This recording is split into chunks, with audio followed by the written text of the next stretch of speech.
You ever get burned out on the videos, like in terms of feeling the pressure of needing to come up with ideas? Yeah, so I think there's a balance with all that stuff because I used to do videos every single other day. So today would be filming, tomorrow will be editing, the next day filming, tomorrow editing. So you're putting out like 3-4 videos a week, like 15-minute videos where you're making a beat. I was vlogging too. I'm making a beat. I'm mixing the whole beat down and getting it out the next day and editing the whole video in like 3 hours.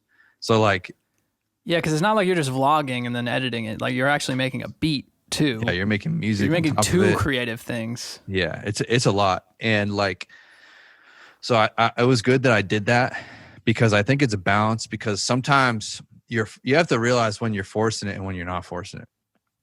Like if I filmed the video this week, I might have been forcing it, but like, because there's times where you're not going to want to do it, but you just have to fucking get through it.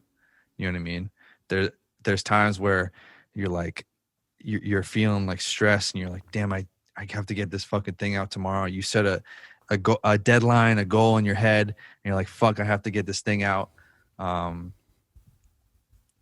So there's times where I've gotten burnt out in the past just because I set these things for myself. Like I got to put out a video every other day and all this stuff. But now that I've kind of learned the game of YouTube and just the game of like businesses as well and like marketing, I'm able to like recognize when I'm like actually feeling burnt out and not just not wanting to do something, And so you don't shy away now from feeling burnt out. You accept that, kind of take a step back for a second, don't put out a video. I don't think I'm ever fully burnt out because if I'm not filming, like I'm not filming this week, but I'm doing fucking so many other things, No, I get that. That. I guess I just think that like YouTube is this weird social experiment where we feel a lot of pressure, right? To upload.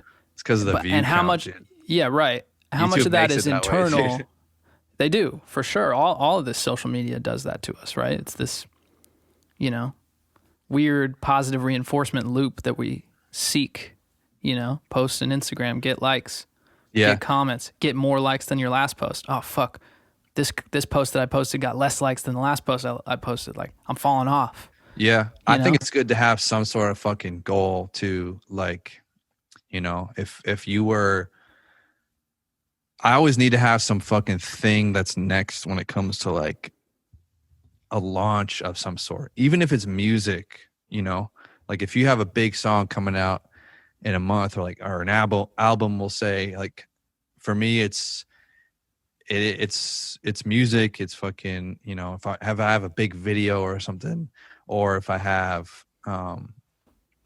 like some big launch, like we're doing a bunch of cool stuff in 2021, with like fucking Kyle Beats. It's going to be insane.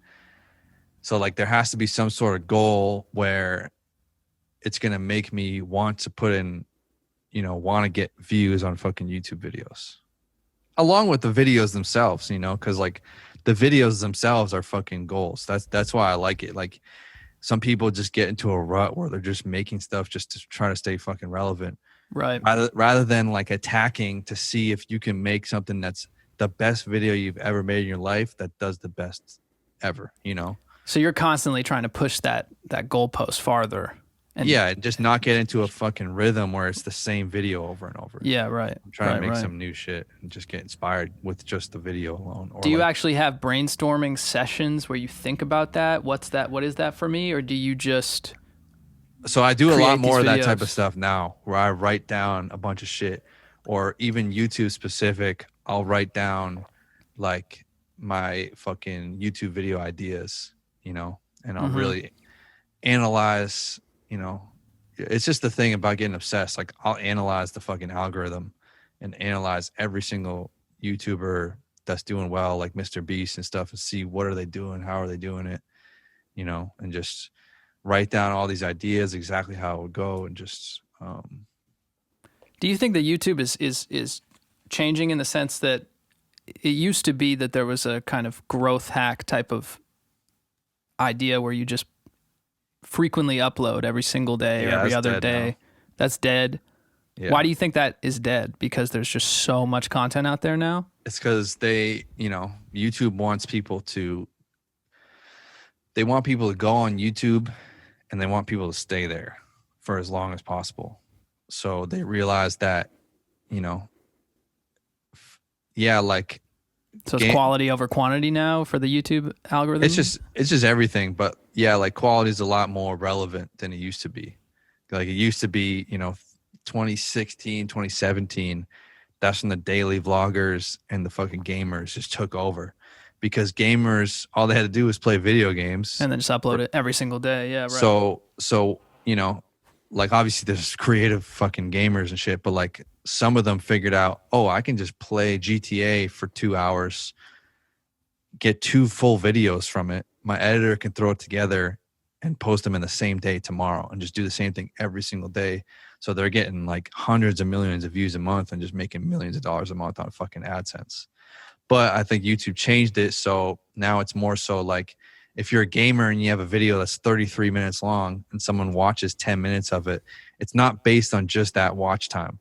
It's based on the amount of the video that they watched and if they enjoyed it. And like, it just comes down to making really good videos that people watch all the way through. Well, and I imagine it's probably this phenomenon too, where now it's becoming so much more democratized because everybody's creating content now on YouTube, and so the more videos there are, the more competition there is. It's a supply and demand thing, and obviously there's a lot of demand for content, but there's a lot of supply too. There's so much content in the world. Yeah, you want to cut through. You got to be good. Yeah, you want to let if you have momentum on YouTube, you want to give time to let your videos breathe a little bit, I think. Yeah, that's what I've noticed now is that. It's not really about, like, when I was watching YouTube in 2015, watching, Casey Neistat or whoever these daily, vlog channels that were so big back then, it was about watching the latest upload. But now you kind of just watch YouTube as a streaming service.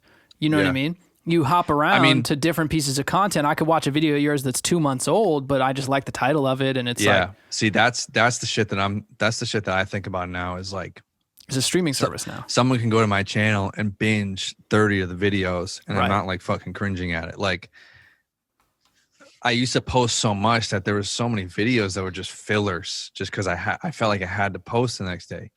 So like if someone goes back and watches one of those videos, I'm kind of like, fuck, don't watch that one. That one got rush uploaded just because I felt like, because that was the thing, was like watch time, total watch time. And now it's shifted where people can let it breathe. But if you look at people like fucking David Dobrik, like, the dude would go film the entire day, film like 40 different things, and not one of those things would even end up in the video that week. Yeah, you just break it down to 4 minutes. It's just like, a highlight reel. So it's like this. It's almost like the same amount of time goes into YouTube, but there's just a lot more time spent on like strategically planning and filming a lot more.